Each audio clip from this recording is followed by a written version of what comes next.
New details about the alleged trans gunman who opened fire at a youth hockey game, killing 2 people, injuring 3 others, turning the gun on himself. I mean, you can hear the gunshots there just erupting. You can hear the echo inside of that indoor hockey rink out there in Pawtucket. On February 16, 2026, a normal high school hockey game in Pawtucket, Rhode Island turned into chaos in seconds. Families were in the stands, kids were on the ice, some parents were even live streaming the game, and then gunshots rung out. Police identified the suspect as 56-year-old Robert Dorgan, who reports say also went by the name Roberta Esposito. Multiple outlets have reported the suspect may have identified as a transgender.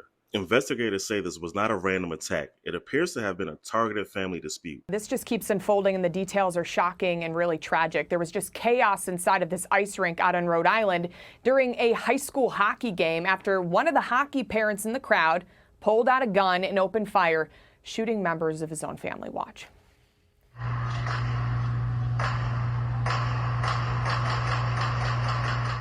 I mean, you can hear the gunshots there just erupting. You can hear the echo inside of that indoor hockey rink out there in Pawtucket.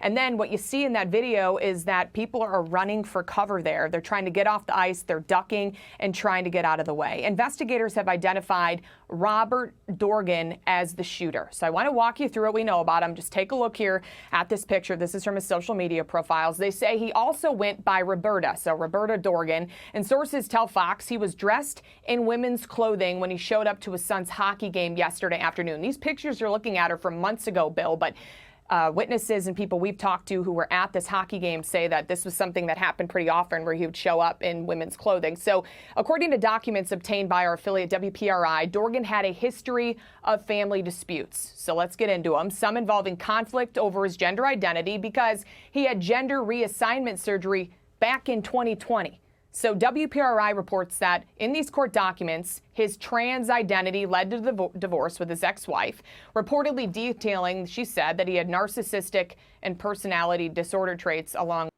According to authorities, the shooter targeted relatives sitting in the stands. His ex-wife was killed at the scene. His adult son later died from injuries. Several others were critically wounded. Witnesses say panic spread immediately. Parents grabbing children, players running off the ice, the entire arena empty within moments. During the chaos, one spectator rushed towards the gunman and tried to disarm him. Officials later said that intervention likely prevented additional casualties. Shortly after, the suspect died at the scene from a self-inflicted gunshot wound. Investigators also reviewed an online activity connected to the suspect. Reports circulating about a social media post saying people keep going after us and question why someone would snap. Authorities have not confirmed that post as the motive, but it is part of the timeline being examined. Just days before this shooting, that suspect, Robert Dorgan, appearing to become angry after this. Actor Kevin Sorbo writing on X, "Tim McBride is a man. Community note this if I'm wrong." Alongside a photo of the Delaware Democrat McBride, a biological man identifying as a woman, is indeed a member of Congress. Well, here's where Dorgan comes in.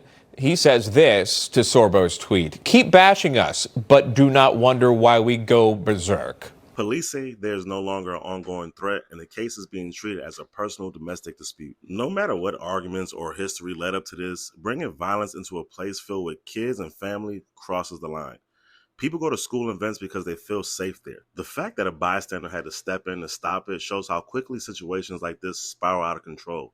And now the bigger question people are asking, are public places even safe anymore? Let me know what you think down below in the comments. And as always, God bless, and I will see you guys in the next one.